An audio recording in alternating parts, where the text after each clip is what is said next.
The lights in the hotel ballroom dimmed for the slow song, casting long, shifting shadows across the tables, but the darkness did little to hide Frank. He stood near the service entrance, his back pressed against the textured wallpaper, his large shoulders hunched forward to minimize his height. He kept his hands deep in the pockets of a suit that fit poorly around his broad chest. The music was a soft, rhythmic piano melody that encouraged couples to drift toward the center of the parquet floor. Frank watched the floor, careful not to make eye contact with anyone in the crowd. Then he saw the movement. A woman in a pale blue dress broke away from the safety of her table near the windows. She did not head toward the bar or the restrooms. She walked in a straight line toward the corner where he stood. The chatter at the nearest tables died down immediately. Frank shifted his weight, preparing to turn and leave through the swinging kitchen doors before a scene could start. But her pace was steady and determined. She stopped 3 feet away from him, close enough that he could smell the faint scent of vanilla perfume over the stale air of the banquet hall. She looked up, her neck craning slightly to meet his gaze, and extended a hand. The air in the room felt heavy and warm, filled with the noise of clinking silverware and low conversations that had nothing to do with him until this moment.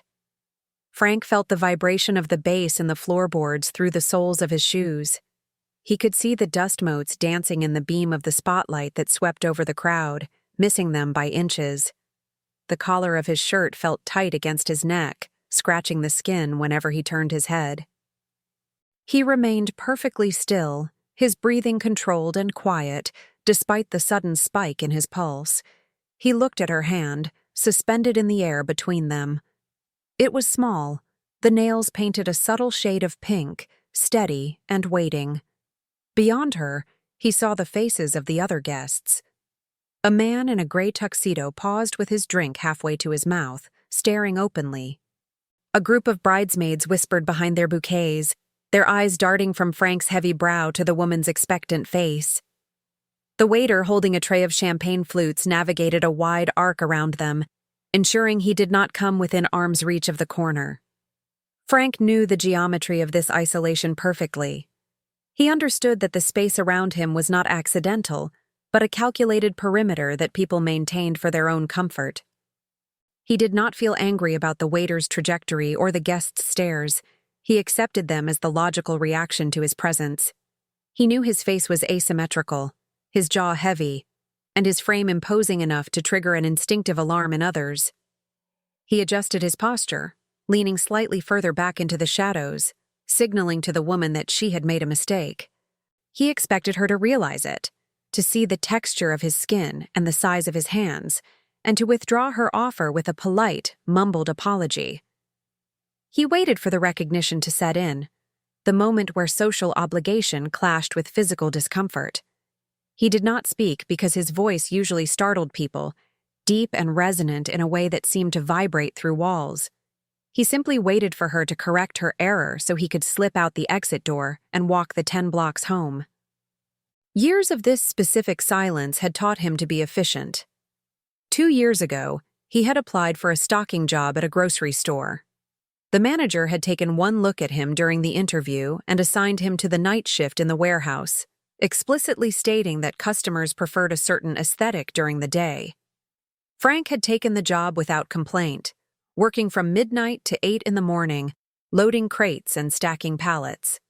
He ate his lunch in the break room only when it was empty. If someone entered, he finished his meal quickly, wiped the table, and returned to the loading dock. He learned to shop for his own groceries at 24-hour stores at 3 in the morning. He learned to cross the street if he saw a parent walking with a child, ensuring he was on the opposite sidewalk before they could notice him. These were not emotional decisions, but logistical ones. They saved time. They prevented the pauses, the gasps, and the awkward confrontations that slowed down his day. He built a life of small, unseen movements, navigating the city like a ghost in a machine, present but unacknowledged. The woman standing before him had a history of her own silences, though they were different. Elena spent her days in a cubicle at an insurance firm, processing claims under the hum of fluorescent lights. She ate lunch at her desk, reading paperbacks while her co-workers discussed their weekends in the kitchenette. She had been to 3 weddings this year, always attending alone, always sitting at the table designated for miscellaneous guests. She observed people more than she spoke to them. She noticed how the groom's mother critiqued the flower arrangements, and how the best man checked his watch during the speeches.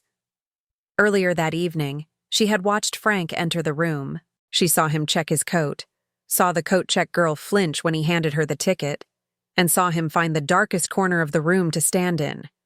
She recognized the posture of someone trying to erase themselves. She had spent a decade feeling invisible for being plain and quiet, but he was forced to be invisible because he was impossible to miss. She watched him for an hour. She saw that he never took a drink.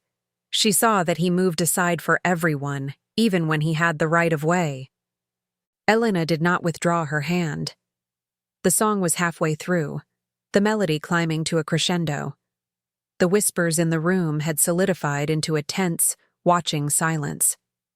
She saw the hesitation in his eyes, the way he looked at the exit sign and then back at her. She stepped forward, closing the distance he had tried to maintain. She did not smile, because this was not a joke, and she did not look at the scar that ran down his jaw or the heaviness of his brow. She looked directly into his dark eyes. "The music is good," she said, her voice clear and level, cutting through the ambient noise of the room. "And I don't have a partner." Frank looked at her hand, then at the open space of the dance floor. The logic he lived by told him to refuse, to spare her the embarrassment of being seen with him. But her hand remained steady, and her expression held a calm expectancy that required an answer. For the first time in his life, the calculation of risk versus safety failed him. He pulled his right hand from his pocket. It was large, the knuckles rough, trembling slightly as he reached out. His fingers brushed against her palm, his skin rough against hers. He expected her to pull away at the contact, but she didn't.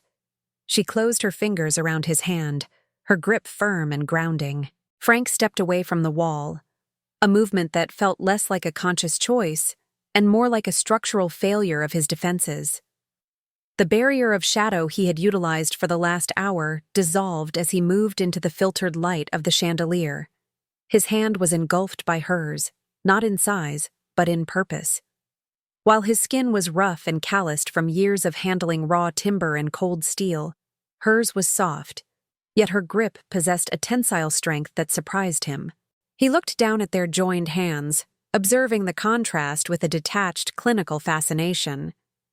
It was a violation of the primary rule he had established for himself over a decade of adult life. Never impose the physical reality of his existence on another person unless absolutely necessary. He moved toward the dance floor with a gait that was careful and measured, the way a man might walk across a sheet of ice.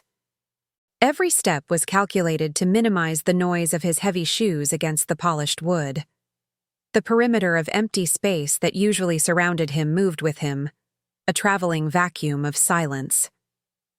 Guests at the nearby tables pulled their chairs in inches closer to the linen tablecloths. A woman in a sequined dress turned her back abruptly, pretending to search for something in her purse.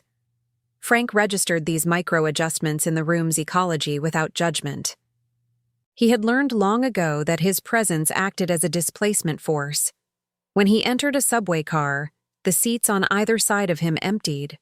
When he stood in line at the grocery store, the person behind him left a gap of 5 feet, preferring to block the aisle rather than stand within his reach. This distance was a skill he had honed, not a natural phenomenon. He remembered the precise moment he decided to adopt the strategy of preemptive withdrawal. It was 7 years ago, inside a small diner on 4th Street where he had stopped for coffee during a rainstorm. The place was crowded, steam fogging the windows, the air thick with the smell of bacon and wet wool. He had taken the only available seat at the counter. The man next to him, a weary commuter reading a newspaper, had glanced up, seen Frank, and immediately recoiled, knocking his own coffee onto the floor in a spasm of startled reflex. The clatter of the ceramic mug shattering caused the entire diner to freeze. The waitress had looked at Frank with wide, fearful eyes, not blaming him, but waiting for him to do something violent. Frank had simply placed a $5 bill on the counter, enough to cover the coffee and the damage, and walked out into the rain without his drink. From that day forward, Frank treated his body like a piece of oversized cargo that required special handling instructions. He learned to hug the edges of sidewalks, walking close to the brick facades of buildings so others could have the center. He learned to enter rooms only after scanning for the least populated quadrant. He stopped eating in restaurants entirely, realizing that the act of eating, the opening of the mouth, the chewing, made people uncomfortable when performed by someone with his heavy, distorted jawline. He developed a routine of buying food from vending machines or takeout windows where the transaction could be completed in under 30 seconds. It was a logistical system designed to maximize efficiency and minimize friction. It was not about feelings. It was about traffic control. Now, however, that system was failing. Elena guided him to the center of the parquet floor, stopping only when they were surrounded by other couples. She turned to face him fully, placing her other hand on his shoulder. The fabric of his suit jacket was cheap and stiff, but she smoothed her palm over it as if it were silk. Frank stood rigid, his arms hanging uselessly at his sides. He did not know where to put them. To touch her waist seemed like an aggressive act, a trespass across a boundary he was forbidden to cross. The music swelled, a slow, sweeping arrangement of strings and piano that demanded movement. "Put your hand on my waist," Elena said, her voice low enough that only he could hear, yet firm enough to cut through his paralysis. "It's just mechanics, Frank. Counterbalance." He hesitated, looking over her shoulder at the blurred faces of the crowd. He saw the maitre d' standing by the kitchen doors, arms crossed, watching with a frown that suggested he was considering security protocols. Frank exhaled, a sound that rumbled deep in his chest, and slowly lifted his left hand. He placed it tentatively on her waist, his fingers curling slightly to minimize the surface area of contact. He expected her to flinch at the weight of his hand, at the sheer size of it against her slender frame, but she leaned into the touch, anchoring herself against him. "Right foot back," she instructed, taking a step toward him. Frank obeyed. He moved his right foot back, his eyes glued to the floor to ensure he didn't crush her toes. He was acutely aware of his own density. He felt like a boulder trying to float. They took another step, then another. The movement was awkward at first, a halting negotiation of space. Frank was stiff, his muscles locked in a permanent state of bracing for impact, but Elena was fluid. She did not try to drag him. She simply created a space for him to move into, and he found himself filling it. He realized that for the first time in years, someone was standing within his personal radius not to confront him or remove him, but simply to be there. He looked down at her. Her face was turned upward, her expression concentrated on the rhythm. She was not smiling a pitying smile. She was not scanning the room to see who was watching her act of charity. She was counting the beat.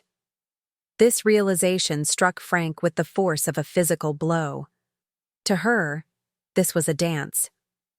It was a series of steps to be executed. She was solving the problem of the waltz just as he solved the problem of the subway car, but her solution involved connection rather than separation. A couple bumped into them from the left, a man in a tuxedo spinning his partner too wide. The man stumbled, turning aggressively to apologize, but the words died in his throat when he saw Frank. The man's eyes widened, his face draining of color as he took in the heavy brow and the sheer scale of the figure holding the woman in blue. The man stepped back quickly, pulling his partner with him, retreating to the far edge of the floor. Frank felt the familiar urge to let go, to apologize and retreat to the service exit. His muscles tensed, preparing to break the hold, but Elena's hand on his shoulder tightened. Her fingers dug into the padding of his jacket, a sharp, grounding pressure. She did not look at the man who had bumped them. She kept her eyes locked on Frank's tie. "Don't stop," she said, the command sharp and immediate. "We are in the middle of a measure." Frank remained. He forced his feet to follow the count she was keeping. 1, 2, 3. 1, 2, 3. The stare of the room felt like a physical weight pressing against his back, 1,000 pounds of social pressure demanding his removal. But the woman in his arms was a counterweight. She was solid and real, and she was refusing to let him step back into the dark.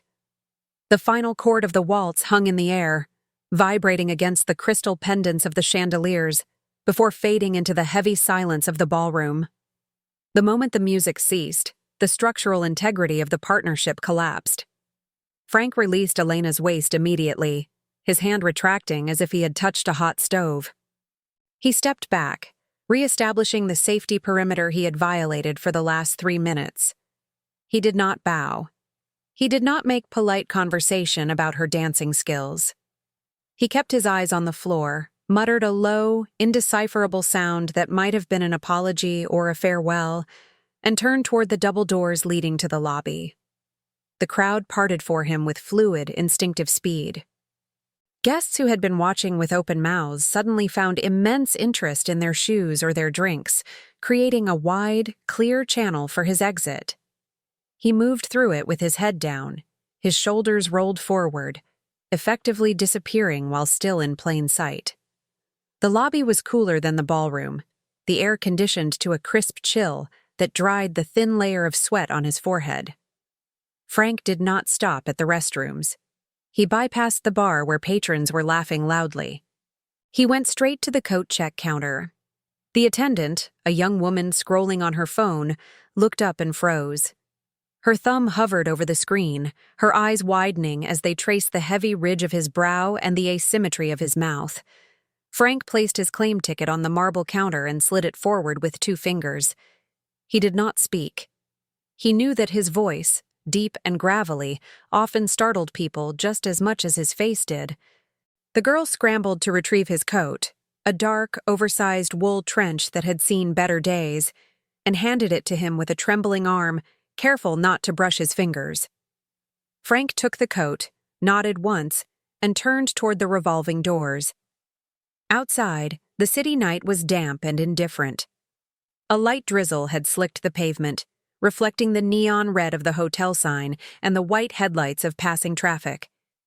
The air smelled of wet asphalt and exhaust fumes. Frank buttoned his coat to the chin, pulling the collar up. This was his element. The darkness of the street offered more camouflage than the dim lighting of the hotel. He turned left, away from the line of yellow taxis where the doorman was whistling for cabs. Frank never took taxis. The confined space of a back seat forced a level of intimacy with the driver that usually resulted in awkward stares in the rearview mirror or nervous, stilted silence. He preferred the subway, or when the night was cool like this, the walk. His apartment was 40 blocks away, a distance he could cover in under an hour with his long eating strides. He had walked 2 blocks, passing closed storefronts and a 24-hour bodega, when he heard the rhythmic click of heels on the concrete behind him. He did not slow down. He assumed it was just another guest leaving the party, someone hurrying to catch a ride or meet a car. He kept his gaze fixed on the sidewalk, watching for puddles. The footsteps persisted, maintaining a steady tempo that matched his own, though at a double cadence to keep up with his stride. He approached the intersection, the pedestrian signal flashing a red hand.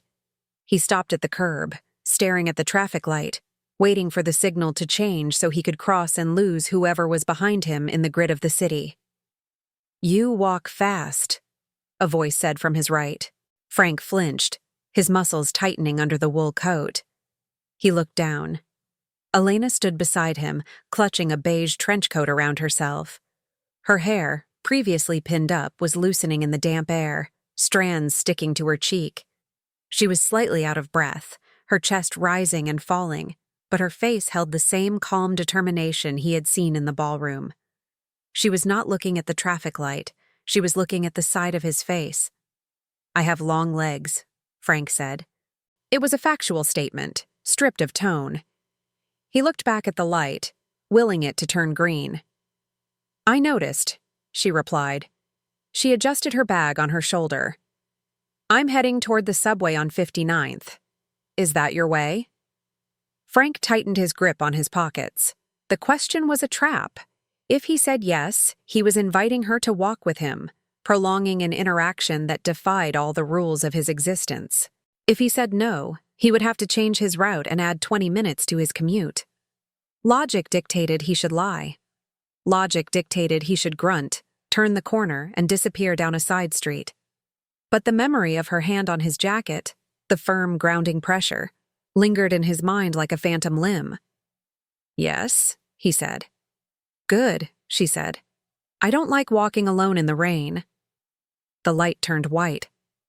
Frank stepped off the curb. He expected her to trail behind, to let him clear the path, but she fell into step right beside him. She maintained a distance of about a foot, close enough to be a companion, far enough to allow for the swing of his arms. They walked in silence for the next block. The sound of tires on wet pavement and the distant wail of a siren filled the space between them. Frank was hyper-aware of her presence. He adjusted his stride, shortening it slightly so she wouldn't have to jog. He scanned the sidewalk ahead with increased vigilance, looking for potential hazards. A group of loud, intoxicated men were spilling out of a bar 3 doors down. Normally, Frank would walk straight through, knowing his size would make them step aside. Tonight, he drifted to the left, placing his bulk between Elena and the group, shielding her from their view without saying a word. Elena noticed the shift. She looked at the broad expanse of his back as he angled himself against the sidewalk traffic. She saw the way the men quieted down as Frank passed, their eyes widening, their rowdy jokes dying in their throats as they registered the figure moving past them. She saw the way Frank kept his head down, absorbing their shock so she didn't have to. "Do you do this often?" she asked after they had cleared the block. Frank looked at her, confused. "Do what?" "Leave without saying goodbye to anyone." There is no one to say goodbye to," Frank said. He stopped at the next corner. The rain was picking up, turning from a mist into a steady drizzle. He looked at her coat. It was thin, not designed for this weather. He looked at the subway entrance across the avenue, the green globe lights glowing in the mist. "The host," she suggested. "The people at your table." "They were relieved I left," Frank said. He said it without bitterness, simply stating the data. It makes the air easier to breathe for them. Elena stopped walking. She turned to face him fully, ignoring the rain that was now spotting her silk dress. They were under the awning of a closed electronics store, bathed in the harsh blue light of the window display. She looked up at him, her neck craning back. "It didn't make it easier for me," she said. Frank stared at her. The statement did not compute. He searched her face for signs of mockery, for the hidden camera, for the cruel joke. He saw only wet eyelashes and a serious mouth. He felt a strange sensation in his chest, a tightness that had nothing to do with his heart rate. It was the feeling of a variable being introduced into an equation that had been solved for 0 his entire life. "Why?" Frank asked. The word felt heavy, like a stone dropping into a well. "Because you were the only real thing in that room," Elena said. She shivered slightly as a gust of wind swept down the avenue. "And you dance better than the insurance adjusters." She didn't wait for him to respond. She turned and began walking toward the subway stairs. Frank stood frozen for a second, processing the information. Then, seeing her figure retreating into the rain, he moved. He caught up to her in 2 strides. He did not offer his arm. He did not make a speech. He simply positioned himself on the windward side of the street, blocking the rain with his body, and walked her to the station. The descent into the subway station was a transition into a harsher, brighter world. While the rain on the street had softened the city's edges, the fluorescent lights of the underground platform exposed everything in high contrast. The white tiles were stained with grime, and the air was thick with the metallic taste of brake dust and ozone. Frank moved through the turnstile with practiced efficiency, using his hip to push the bar while keeping his hands deep in his pockets. He immediately gravitated toward the far end of the platform, past the main cluster of waiting passengers. It was a reflex, a magnetic pull toward the unpopulated fringe where the "Do Not Enter" signs hung on chains. Elena followed him. She did not hesitate at the turnstile or look around for a safer place to stand. She walked past a businessman checking his watch and a woman soothing a crying baby, stopping only when she reached Frank's side near the tunnel entrance. The platform was drafty here. The wind pushed through the dark cylinder of the tunnel, carrying trash and loose papers. Frank stood with his back to the wall, scanning the area. He saw two teenagers sitting on a bench 20 feet away. They stopped talking mid-sentence when they looked up and saw him. One of them nudged the other, whispering something that ended in a sharp, nervous laugh. Frank shifted his weight, angling his broad shoulder to create a visual barrier between the teenagers and Elena. "You don't have to stand this far down," Frank said. His voice was low, barely audible over the rumble of an approaching train on the opposite track. "The center cars are safer. More people." "I prefer the quiet," Elena replied. She leaned against the tiled wall, mirroring his posture. She wasn't looking at the teenagers. She was watching the rats scurry along the tracks, their movements quick and desperate. "Besides, I'm already safe." The statement hung between them, simple and terrifying in its implication. Frank looked at her profile. She looked tired under the harsh lights. The adrenaline of the dance had faded, leaving her pale, but her presence was still solid. She wasn't trembling. She wasn't checking her phone for an escape route. She was just waiting for a train. The number 6 train screeched into the station, a deafening metal-on-metal grind that made everyone else on the platform wince. Frank didn't blink. He waited for the doors to slide open. The car in front of them was half empty. A few late-night commuters sat scattered in the plastic seats, staring at their phones or sleeping. Frank stepped in, ducking his head instinctively under the doorframe, though he had clearance. He moved immediately to the corner by the conductor's booth, grabbing the overhead bar. He never sat down on the subway.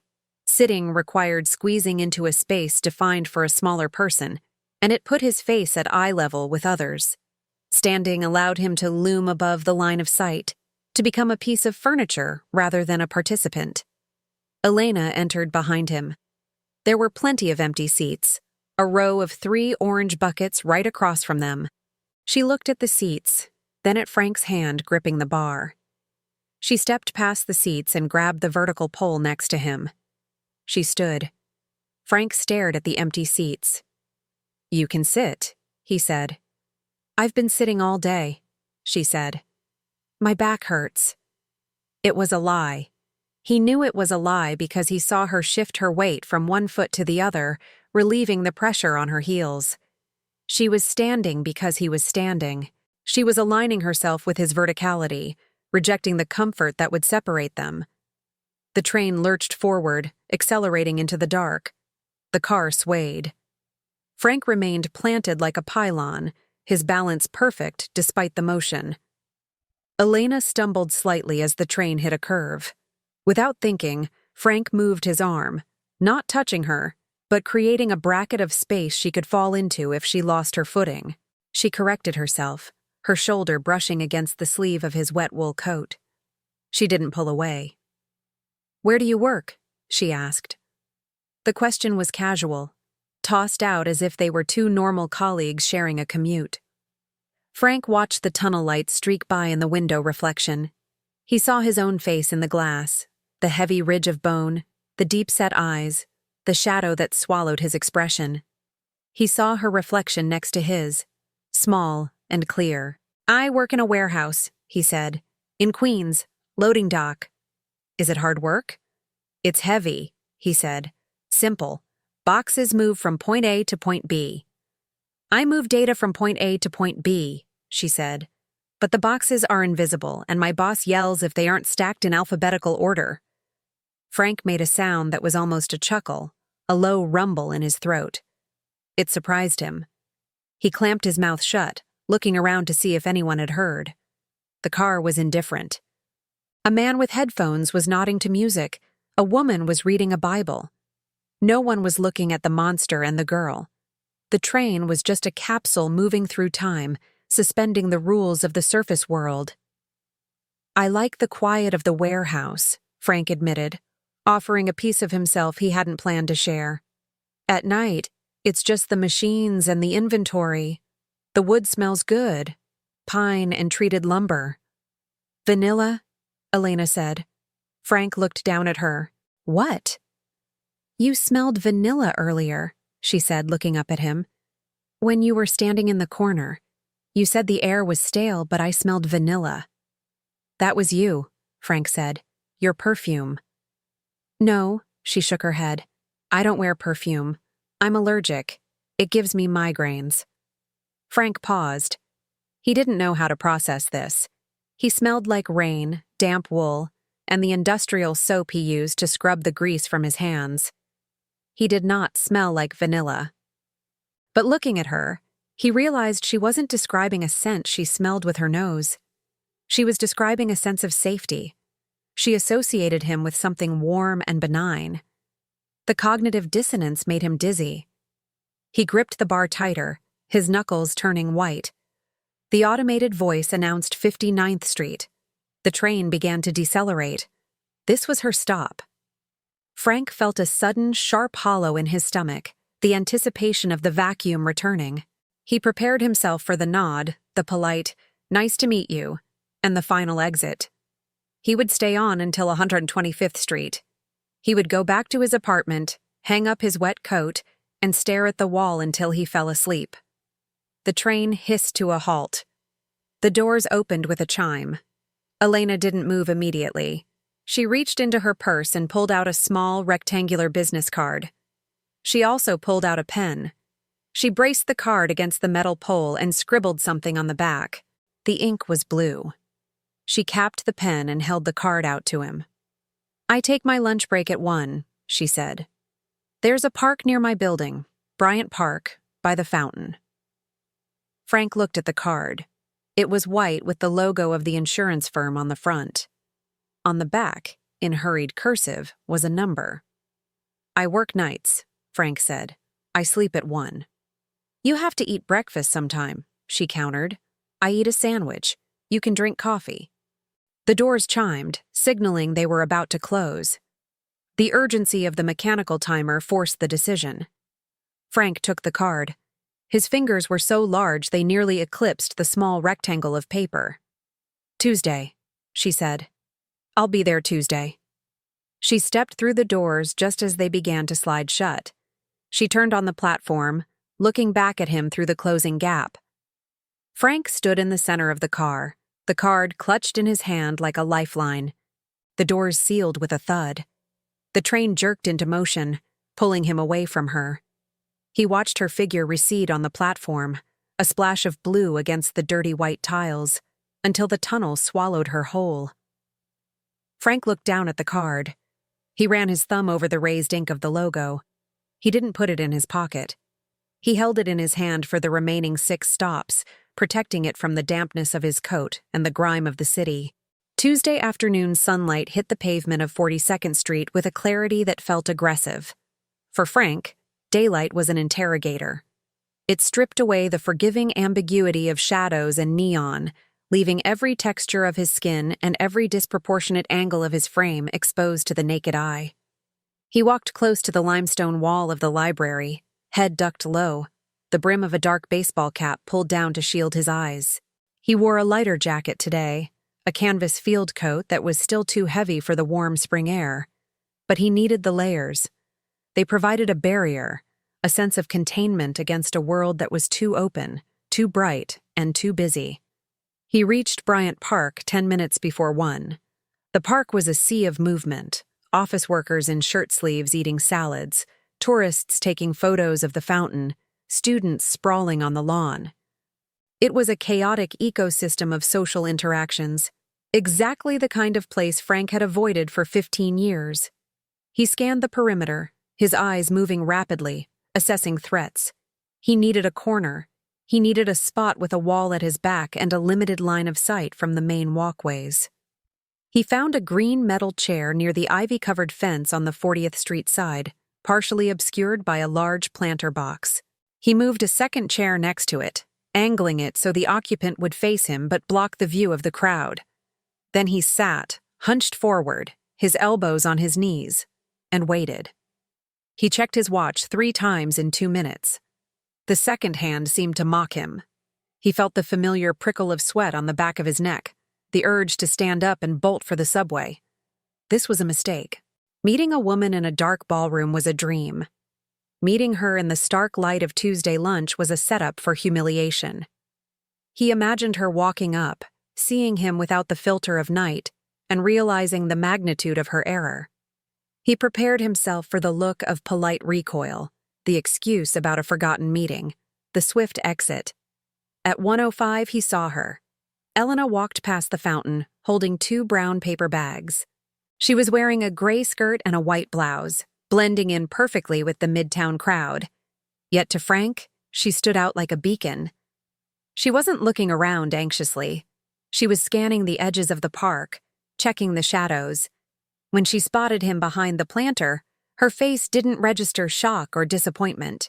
She smiled, a small, quick lifting of the corners of her mouth, and changed course, weaving through the tables to reach him.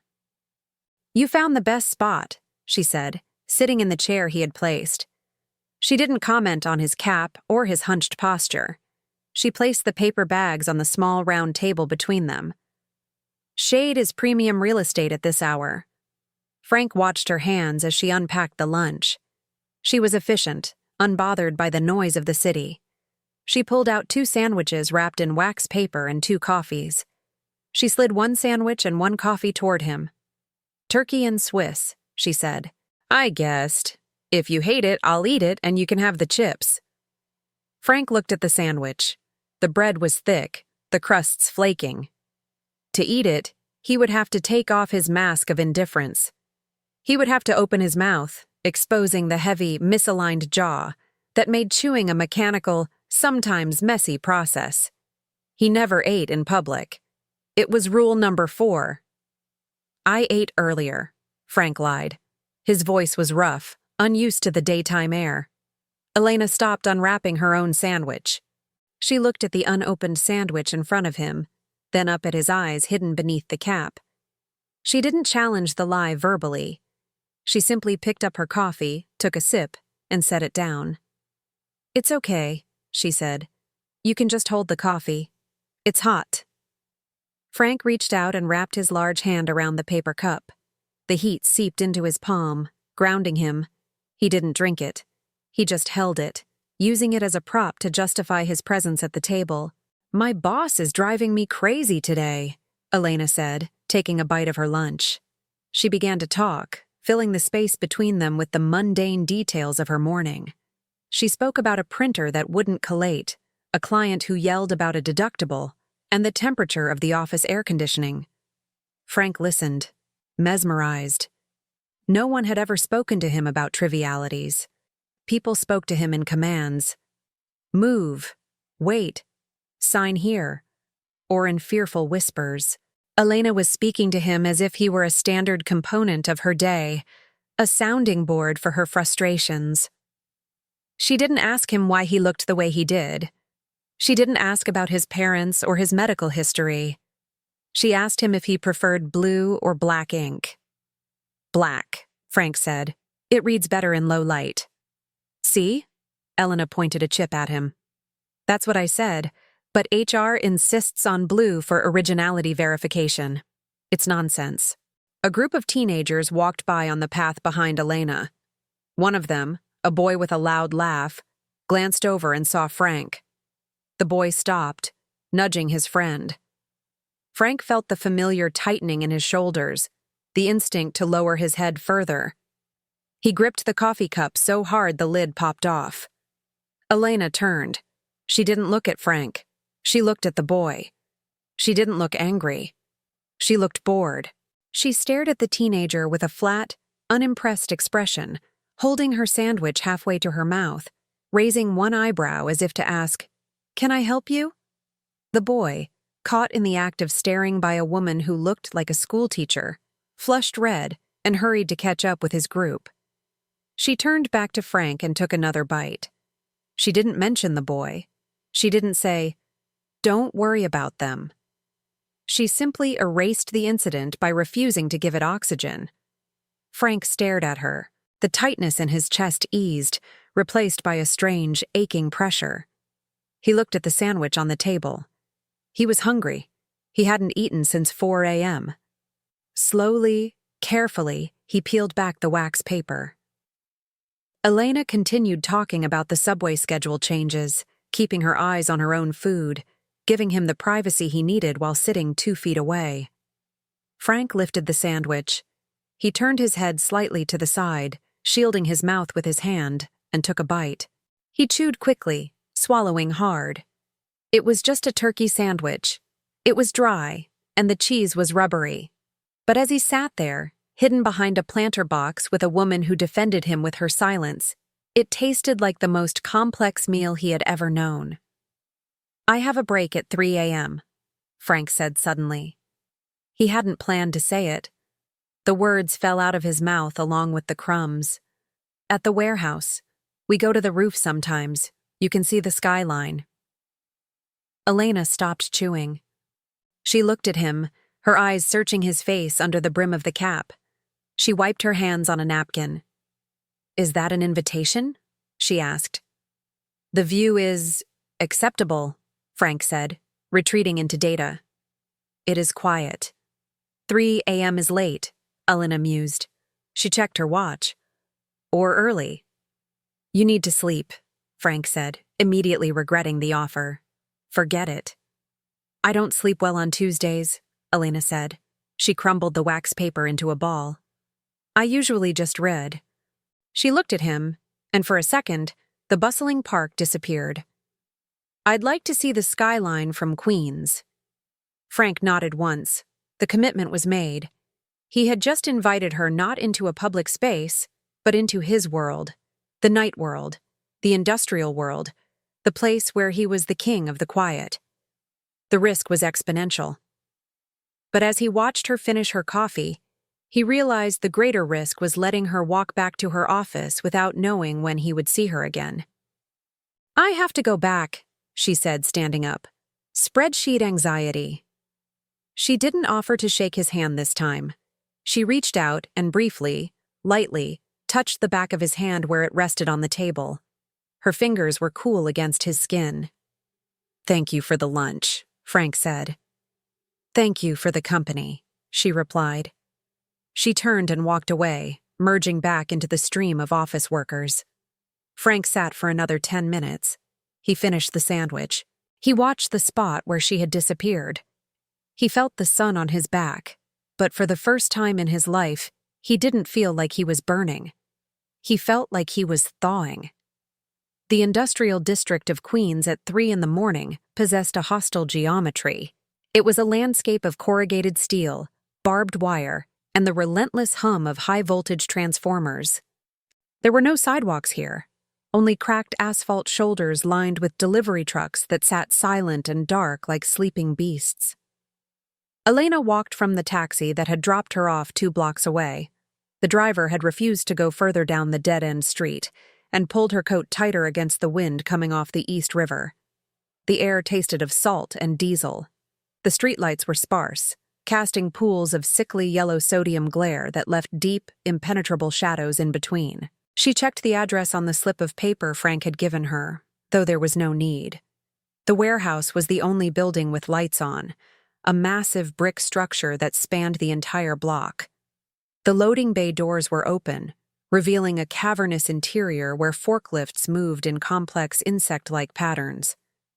The noise was constant, the beep of reverse gears, the crash of pallets hitting concrete, the shout of men over the din of machinery. Elena approached the security booth at the main gate. The arm was down. Inside the booth, a man with a thick neck and a coffee stain on his uniform shirt was watching a portable television. He saw her before she reached the window. He slid the glass open, the sound scraping against the quiet of the street. He looked her up and down, his eyes narrowing not with menace, but with confusion. In this part of the city, at this hour, A woman in a trench coat and clean boots was an anomaly that required immediate classification. "Lost, miss?" the guard asked. He didn't smile. He leaned out, checking the darkness behind her for a broken-down car or a male companion. "No," Elena said. She stood near the yellow safety line painted on the asphalt. "I'm here to see Frank." The guard's expression shifted instantly. The confusion vanished, replaced by a sharp, incredulous skepticism. He laughed, a short, barking sound that had no humor in it. He picked up his clipboard, flipping a page, then looked back at her as if checking to see if she was playing a prank. "Frank?" he repeated, stressing the name. "Big guy? Scares the rats?" "Yes," Elena said. Her voice was cool, bordering on cold. "Frank." The guard put the clipboard down. He leaned further out of the booth, his demeanor changing from professional curiosity to a kind of intrusive, paternal concern that made Elena's skin prickle. He gestured toward the dark maw of the warehouse behind him. "Look, lady," he said, dropping his voice to a conspiratorial whisper. "I don't know what you think you're doing, but Frank ain't the kind of guy you visit. He works the back dock for a reason. He stays in the dark. You understand?" Elena didn't move. She stared at the guard, her face composed. She understood exactly what he was saying. He was enforcing the social contract that Frank had lived under his entire life. Keep the unsightly things hidden. He wasn't trying to protect Frank. He was trying to protect the natural order of things. To him, Elena's presence was a glitch, an error in the system that needed correcting. "Is he here?" Elena asked, ignoring his advice. The guard shook his head, spitting on the ground. "Yeah, he's here. He's always here. But you don't want to go back there. Trust me, it's not a place for nice girls. And he ain't a guy for nice girls." "I didn't ask for your opinion," Elena said. "I asked if I could go in." The guard scoffed, pressing a button inside the booth. The gate arm jerked upward with a mechanical whine. "Suit yourself. But don't say I didn't warn you when you get a look at him up close." Elena walked past the booth without looking back. She felt the guard's eyes on her spine, a heavy, judgmental weight that followed her across the asphalt lot. She navigated the space between the trucks, heading toward the smaller side door Frank had described. The warning hung in the air, toxic and lingering. It wasn't just the guard's words, it was the assumption behind them, that Frank was something to be survived, not known. She found the door and pulled it open. The noise of the warehouse hit her, a wall of sound. She stepped inside, moving out of the way of a forklift carrying a stack of lumber. The driver honked, swerving slightly, and yelled something she couldn't hear. She scanned the floor. It was a vast grid of shelving units reaching 30 feet high. Frank was at the far end of the central aisle. He was lifting a crate that should have required a pallet jack. He held it against his chest, his arms corded with strain, moving it from a lower shelf to a sorting table. He wore gray coveralls that were stained with grease and dust. He was sweating, his hair plastered to his forehead. As he turned, the harsh overhead halogens caught the angles of his face, the heavy brow, the jutting jaw, the rough texture of his skin. He froze when he saw her. He still held the crate, 100 pounds of hardware suspended in his grip. He looked past her, toward the entrance, checking to see if anyone had followed her. He saw the way the other workers were pausing, looking from him to her. He saw the shift supervisor pointing, whispering to another loader. Frank set the crate down. He didn't wave. He wiped his hands on a rag hanging from his belt and walked toward her. He didn't walk down the center of the aisle. He stuck to the side near the support columns. When he reached her, he didn't say hello. "Miller stopped you at the gate," Frank stated. It wasn't a question. "Yes," Elena said. "He told you to leave." "Yes." Frank looked at her boots, then at the concrete floor. He seemed to shrink slightly, his posture folding inward. "Miller is a practical man. He describes what he sees." "Miller is rude," Elena corrected. "And I'm still here." Frank looked up. The shame was there, burning in his eyes, a deep, ancient thing. He waited for her to realize she was in the wrong place. He waited for the environment, the dirt, the noise, the staring men, to drive her away. But she stood her ground, her hands in her pockets, waiting. "The roof," Frank said abruptly. "This way." He led her toward a freight elevator in the corner.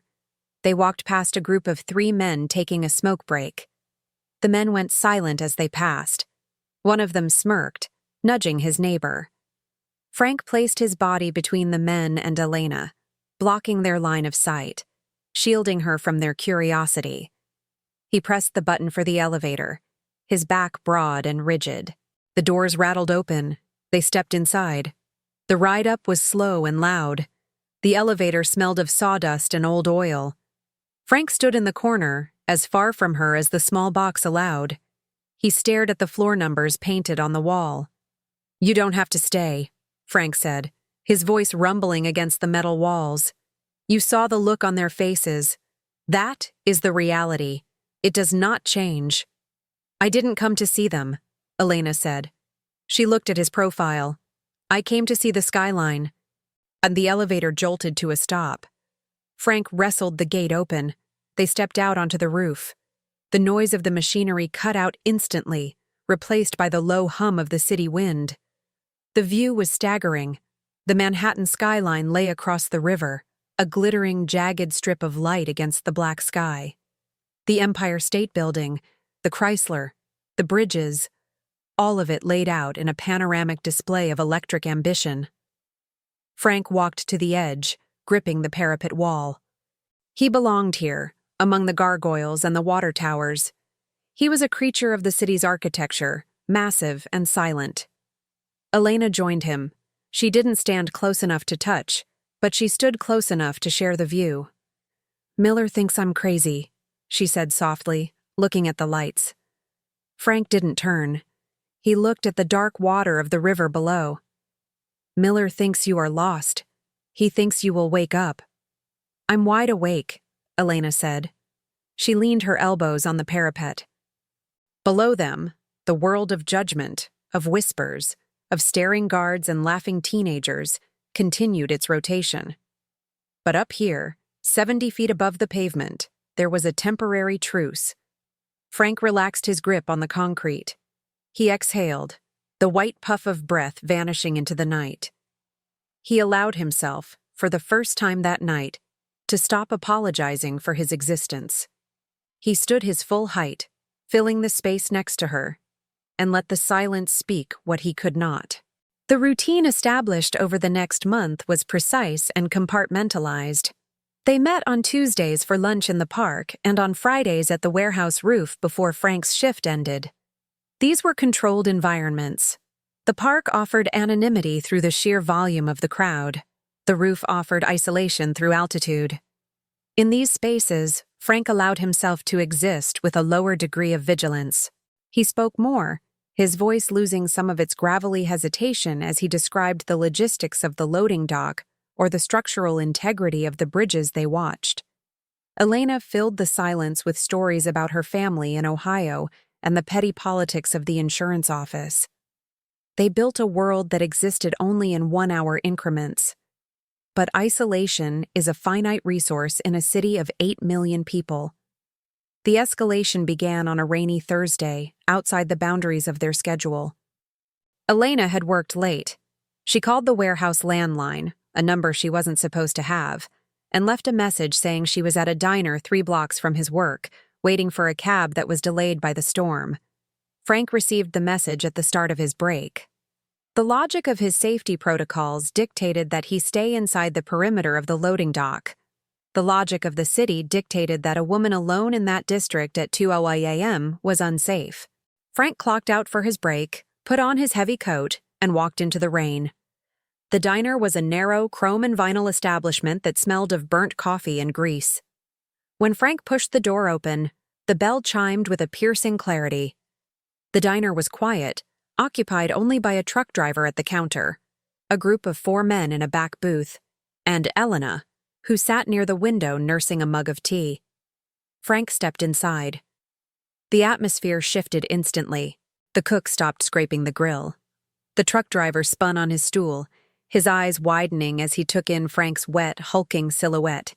Frank kept his head down, water dripping from the brim of his cap, and walked straight to Elena's table. "You shouldn't be here," Frank said, remaining standing. His body blocked the overhead light, casting a shadow over her table. "The cab canceled," Elena said, looking up. She didn't look at the other patrons. She pointed to the bench seat opposite her. "Sit down, Frank. You're dripping on the floor." Frank felt the eyes of the men in the back booth drilling into his coat. He could hear their murmurs, the tone shifting from drunken camaraderie to aggressive curiosity. He knew this frequency. It was the sound of pack animals identifying an intruder. He sat down, squeezing his knees against the table leg, trying to minimize his footprint. "We need to leave," Frank said, keeping his voice low. "I will walk you to the subway." "I ordered fries," Elena said, stubbornness setting her jaw. "And you look cold. Drink some water." The waitress approached the table. She was a woman in her 50s who had likely seen everything the city could produce. But she faltered when she reached them. She looked at Frank's hands resting on the table, the thick, scarred fingers, the knuckles the size of walnuts. She looked at his face, shadowed by the cap, but still undeniably divergent from the human mean. She placed the glass of water down with a shaking hand, splashing a little on the formica. She didn't ask if he wanted to order. She backed away quickly, retreating behind the safety of the counter. "Look at that," a voice called out from the back booth. It was loud, slurred, and deliberate. "Beauty and the Beast having a midnight snack." Frank didn't flinch. He didn't turn around. He focused on the water glass, watching the condensation slide down the side. He had heard variations of this comment 1,000 times. The strategy was always the same. Do not engage. Do not escalate. Remove the target from the zone. "Elena," Frank said, his voice flat. "Get your coat." "No," Elena said. She was looking over Frank's shoulder at the booth, her eyes narrowing. "I'm not leaving because they're idiots." "They are not idiots," Frank said. "They are drunk, and they are bored. That is a dangerous combination. We are leaving." "Hey, big guy!" the voice called again, louder this time. Chairs scraped against the floor. "You hear me? I said, what's a girl like that doing with a freak like you?" Frank closed his eyes for a second. The word freak was standard. It was the data point he expected. He opened his eyes and looked at Elena. He saw the flash of anger in her face, the way she opened her mouth to retort. He reached across the table and covered her hand with his. The gesture was meant to silence her, but it looked like intimacy. The reaction from the booth was immediate. Two of the men stood up. They were large, fueled by alcohol, and the primal urge to assert dominance over something they didn't understand. They walked toward the table. Frank assessed them in the reflection of the dark window. One was heavy-set, leading with his chest. The other was leaner, nervous, looking for a fight to prove something. "You don't touch her," the heavy-set man said, stopping at the edge of their table. He loomed over them, smelling of cheap beer. "You keep your hands off normal people." Frank stood up. The movement was slow and hydraulic. He didn't jump up. He unfolded. As he rose to his full height, the dynamic of the room inverted. Frank towered over the man. His shoulders blocked out the view of the rest of the diner. The man stepped back, his bravado stumbling against the physical reality of Frank's scale. Frank did not raise his fists. He did not snarl. He simply stood there, a wall of dense, immovable matter. "We are leaving," Frank said to the man. His voice was a deep rumble that vibrated in the silverware on the table. It was not a question. The man looked at Frank's face, the heavy brow, the asymmetrical jaw, the eyes that held no fear, only a weary resignation. The man blinked, his primitive aggression short-circuiting against the unknown threat level. He took another step back. "Yeah," the man stammered, his face pale. "Yeah, get out. Take it somewhere else." Frank looked at Elena. She was staring at him, not with fear, but with a sudden, sharp realization of the violence that simmered just beneath the surface of their quiet meetings. She grabbed her purse and stood up. Frank placed himself behind her, creating a shield between her body and the men. He walked her to the door, matching her pace, while the men watched in silence, their insults dying in their throats. Outside, the rain was torrential. They walked half a block before Frank stopped under the awning of a closed hardware store. He turned to face her. The adrenaline was fading, leaving behind a cold, crushing weight in his chest. He looked at the diner, then at the empty street. He had exposed her. He had brought the toxicity of his world into hers. "This stops," Frank said. The rain hammered against the metal awning, loud and rhythmic. Elena wiped wet hair from her face. She was shaking, whether from cold or shock he couldn't tell. "Frank, they were people," Frank interrupted, his voice harsh. "That is what people do. That is what they will always do. You cannot fix them, and you cannot fight them." "I don't care about them," Elena shouted over the rain. "I care about you." "You are in danger when you are with me," Frank stated. It was a fact, as cold and hard as the concrete beneath their feet. Tonight it was words. Next time it will be glass, or a knife. "They look at me and they see a monster. They look at you and they hate you for being with the monster. I will not allow that." "You don't get to decide for me." Elena stepped closer, grabbing the lapels of his wet coat. "I know what I'm doing." "No," Frank said. He gently removed her hands from his coat. He stepped back into the rain, the water instantly soaking his shoulders. "You are playing a game. You think kindness can change the laws of physics. It cannot. I am what I am. And you need to go home." He turned away from her. He didn't wait for the argument. He used his long legs, walking fast, heading back toward the dark sanctuary of the warehouse. He heard her call his name once, her voice thin against the storm, but he didn't look back. He kept walking until he was just a shadow merging with the other shadows of the industrial district. For 14 days, Frank did not exist. He dismantled the routine he had built with Elena as efficiently as he broke down pallets on the loading dock. He stopped taking his lunch break at 1 a.m., choosing instead to work straight through the shift, lifting crates until his muscles burned with a lactic fire that drowned out his thoughts. He avoided the roof. He stopped walking past the subway station on 59th Street. He requested a transfer to the interior inventory cage, a windowless room deep in the belly of the warehouse where even the other workers rarely ventured. He returned to the shadows, pulling them around him like a lead apron, shielding the world from the radiation of his presence. The logic was sound. The incident at the diner was a statistical sample, a clear indicator of the violence that proximity to him generated. By removing himself from the equation, he removed the variable of danger from Elena's life. It was a clean, mathematical subtraction. He assumed she would understand. He assumed she would return to her spreadsheets, her office lunches, and her safe, vanilla-scented life, eventually remembering him only as a strange, dark anecdote she would tell at parties years from now. But the silence in his apartment was louder than it had been before. Frank lived on the top floor of a tenement building in the South Bronx, a fourth-floor walk-up with peeling paint and narrow hallways that smelled of boiled cabbage and old carpet. His apartment was a fortress of solitude. The windows were covered with heavy blackout curtains, pinned at the edges to prevent even a sliver of daylight from entering. There were no mirrors.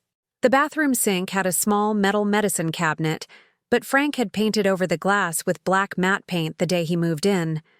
The furniture was sparse, a reinforced bed frame he had built himself from industrial lumber, a sturdy table, and a single wooden chair. It was Tuesday night, 2 weeks after the rain. Frank sat at the table, staring at a plate of cold pasta. He wasn't eating. He was listening to the sounds of the building, the arguments next door, the television downstairs, the siren wailing 2 streets over. He was waiting for the time to pass so he could go to work and disappear again. Then, there was a knock. It was not the heavy, authoritative pounding of a landlord or the police. It was a rhythmic, persistent rap of knuckles on wood. 3 knocks. A pause. 3 knocks. Frank stopped breathing. He looked at the door.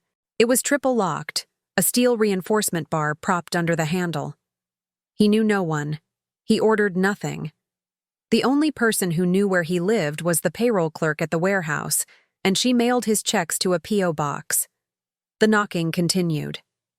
Frank. The voice was muffled by the steel core of the door, but it cut through the stagnant air of the apartment like a laser. It was Elena. Frank stood up, his chair scraping loudly against the floorboards. He froze, cursing the noise. He waited, hoping she hadn't heard it, hoping she would think he was out. "I heard the chair, Frank," she said. Her voice was calm, devoid of the hesitation that usually plagued people standing in that hallway. "I know you're in there. Open the door." Frank moved to the door, placing his hands flat against the painted metal. He could feel the vibration of her next knock against his palms. Logic told him to stay silent. If he didn't open it, she would eventually leave. She would have to catch a train. She would get tired. "Go away," Frank said. His voice was rough, rusted from days of disuse. "You are in the wrong neighborhood." "I'm in the right neighborhood," Elena replied. "I'm just on the wrong side of the door. Open it." "No," Frank said. "I told you. It stops." "You don't get to ghost me because you had a bad night," she said. "I went to the warehouse. Miller wouldn't let me in. He said you transferred to the cage. He said you were unavailable.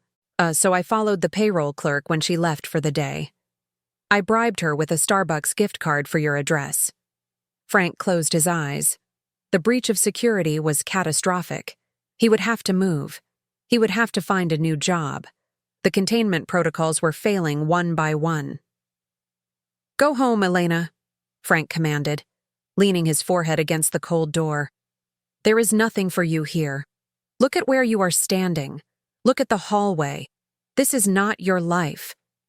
"I don't care about the hallway," she shouted back, her voice cracking slightly. "I care that my friend walked out into a storm and decided he wasn't a person anymore. I care that you think you can decide what I'm afraid of."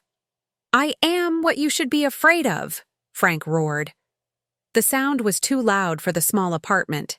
It shook the walls. It was the voice of the monster, the deep, terrifying bass that made children cry and men cross the street. Silence followed. A heavy, ringing silence. Frank waited for the sound of her running footsteps. He waited for the fear to do its work. "Are you finished?" Elena asked quietly. Frank slumped against the door. He was defeated. The walls of his fortress were intact, but the garrison was starving. He looked at the locks. One by one, his large hand moved to undo them. The top deadbolt. The chain. The bottom latch. The sounds were loud and mechanical. He opened the door. Elena stood in the dim yellow light of the hallway. She was wearing the same blue coat she had worn the night they met. But it was dry now. She held a plastic grocery bag in one hand. She looked up at him, her eyes scanning his face, checking for damage, checking for the wall he had put up. Frank filled the doorway, blocking the view into his apartment, a dark looming shape against the backlight. "You are stubborn," Frank said.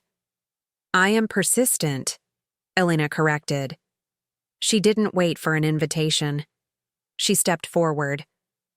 Frank instinctively stepped back to avoid the collision, and she walked past him into the apartment. She stood in the center of the room, looking around. She saw the blackout curtains. She saw the painted-over mirror in the bathroom through the open door. She saw the single chair and the cold pasta. It was a cell. It was a cage designed to keep the world out, but it had succeeded only in keeping him locked in. Frank closed the door and locked it. He turned to face her. He felt exposed in a way he never had on the street. Here, there were no shadows to hide in. This was his lair, and it was bleak. "It is dark," Frank said, apologizing for the lack of light. "I do not use the overheads." "It's fine," Elena said. She placed the grocery bag on the table, pushing the cold pasta aside. She pulled out a container of soup and 2 spoons. "I brought dinner. Real dinner. Not vending machine crackers." "Elena," Frank said, staying by the door. "Why are you doing this? You saw the men at the diner. You saw how they looked at us. That is the rest of your life if you stay here. Every room you enter with me will change. Every conversation will stop. You will lose your anonymity. You will be the woman with the monster." Elena stopped unpacking the soup. She turned to him. The room was dim, lit only by a small lamp in the corner, but he could see the fierce set of her jaw. "I was invisible for 30 years, Frank," she said. "I sat in the back of the room. I ate lunch alone. I was safe. And I was bored. And I was lonely. Being stared at? That's a price. It's a tax. I can pay it." She walked over to him. She crossed the room until she was standing inside his personal radius, the zone he defended so viciously. She reached out and took his hand, the hand that had lifted crates, the hand that had shattered the calm of the diner. She turned it over, looking at the calluses and the scars. "You aren't protecting me," she whispered. "You're hiding, and I'm done hiding." Frank looked at her hand in his. It was small and white and fragile. He could crush it without trying. But he stood frozen, his heart hammering against his ribs like a trapped bird. The logic was gone. The calculations had returned an error. She was standing in the center of his exclusion zone, and the alarm bells were silent. "I cannot change my face," Frank said, his voice trembling. "I cannot fix this." "I didn't ask you to fix it," Elena said. She squeezed his hand. "I asked you to share the soup." Frank looked at the table. He looked at the blackout curtains that had hung there for 5 years. He looked back at her. He took a breath, a long, shuddering inhale that filled his lungs with the scent of rain and vanilla. "Okay," Frank said. He let her lead him to the table. He pulled the single chair out for her. He sat on the edge of the bed frame, his knees touching the table leg. He picked up the spoon. The Saturday morning sun hit the pavement of the Chelsea flea market with a brightness that usually made Frank retreat to the shadows of an awning, but today he stood in the center of the walkway. He was carrying a heavy mahogany dresser as if it were a cardboard box, the muscles of his back straining against his flannel shirt. The crowd, a mix of tourists and serious antique hunters, parted around him like water hitting a stone piling. They stared, of course. They always stared. They looked at the ridge of his brow, the sheer, impossible scale of his shoulders, and the way his jaw seemed carved from granite. But Frank did not look down. He did not hunch. He kept his eyes fixed on the back of Elena's head as she navigated the stall 3 feet in front of him. "Here," Elena said, pointing to a patch of empty sidewalk near a van. "We can rest it here while I pay." Frank lowered the dresser. He set it down with a gentleness that belied his size, the wood barely making a sound against the concrete. He straightened up, wiping his hands on his jeans. A woman with a stroller maneuvered wide around him, shielding her child's eyes. Frank noticed the movement, but the familiar sharp twist of shame in his gut was duller today, muted by the mundane reality of the task. He wasn't a monster haunting a village, he was a boyfriend moving furniture. The context didn't change his face, but it changed his posture. He stood guard over the dresser, his arms crossed, waiting. It had been 6 months since the night he opened his door to her. The changes in his life had been tectonic but silent. He still worked the night shift at the warehouse. He preferred the quiet and the pay was good. But the hours between work and sleep had been colonized. His apartment, once a barren cell of black paint and silence, now contained evidence of another life. There were books on the table. There was a rug that muffled the sound of his boots. There was a second chair. And now there was this dresser, a piece of furniture that implied permanence, a future that required storage. Elena returned with the receipt. She smiled at him, a quick, efficient expression that didn't ask for reassurance. She didn't treat him like a project or a patient. She treated him like a partner who was very good at lifting heavy things. "Ready?" she asked. "It is heavy," Frank noted, gripping the sides. "The subway will be difficult." "We're walking," Elena said. "It's only 20 blocks, and it's a nice day." Frank lifted the dresser. They began the trek north. The walk was a gauntlet of public perception. At a crosswalk, a group of college students fell silent as Frank approached, their phones lowered, their eyes wide. A man in a suit actually crossed the street to avoid walking past him. Frank felt the weight of the wood digging into his palms, grounding him. In the past, he would have felt like an intruder in the daylight, a blot on the city's aesthetic. Now, he simply felt the physical exertion. He looked at Elena walking beside him. She was talking about where to put the dresser, debating whether it should go against the north wall or near the window. She was oblivious to the wake of shock they left behind them, or perhaps she had simply decided that the arrangement of their bedroom was more important than the opinions of strangers. They reached his building. The narrow staircase was the final challenge. Frank maneuvered the dresser up the 4 flights, his breath coming in steady, rhythmic huffs. He had to angle the piece sharply to clear the landings, his body contorting to fit the space. Elena walked ahead, clearing the way, holding doors open.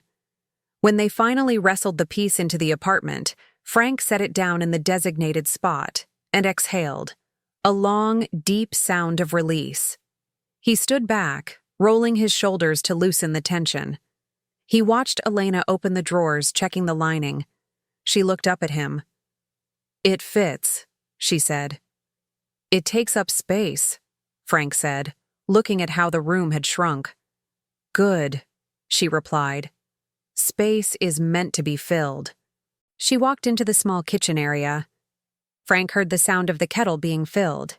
He stayed in the main room, looking at the dresser.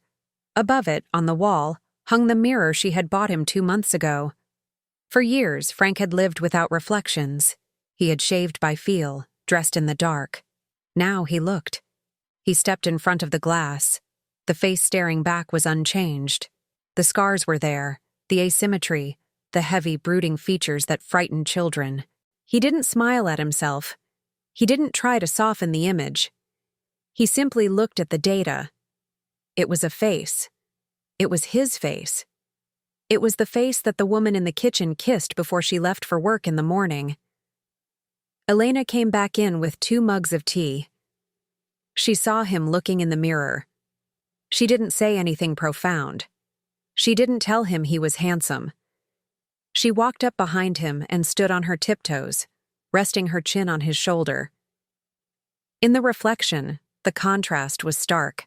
She was small, soft-featured, her skin pale and smooth. He was a landscape of rough terrain. But as he watched, she wrapped her arms around his chest, her hands clasping over his heart. She wasn't hiding him. She wasn't hiding from him. She was framing him. "The tea is hot," she said to his reflection. "I know," Frank rumbled. The vibration of his voice traveled through his chest to hers. He turned around, breaking the connection with the mirror. He took the mug from her hand. His fingers brushed hers, the rough against the smooth, the cold against the warm. He took a sip. "I have a shift tonight," Frank said. "I will be late." "I know," Elena said. "I'll be asleep. Try not to wake me when you come in." "I am quiet," Frank said. "You're a giant," she countered, poking him in the ribs. "You creak." Frank allowed the corner of his mouth to twitch upward. It wasn't a smile, not fully, but it was the closest he ever got. He set the tea down on the new dresser. The radio in the corner, which she had left on a classical station, began to play a slow, instrumental piece. It wasn't a waltz, but it had a rhythm. Frank looked at the floorboards. He looked at the space between the bed and the new dresser. It was narrow, barely enough room for 2 people to stand, let alone move. But he remembered the ballroom. He remembered the logic of the counterbalance. He held out his hand. Elena looked at it. She didn't ask what he was doing. She put her hand in his. Frank pulled her in. He placed his other hand on her waist, his touch light, respectful of the force he contained. They didn't speak. There was no need to discuss the future, or the past, or the genetic lottery that had drawn his lines. There was only the physics of the moment. He took a step. She followed. They moved in the small, sunlit apartment, navigating the tight spaces between the furniture of their shared life. Frank moved with the grace of a man who no longer feared his own weight. He spun her, slowly, careful of the table, careful of the walls. For a moment, he caught his reflection in the mirror again as they turned. He saw the monster holding the girl. But this time, the monster wasn't hiding in the shadows, and the girl wasn't looking for an exit. They were just dancing. And for Frank, that was the only explanation required.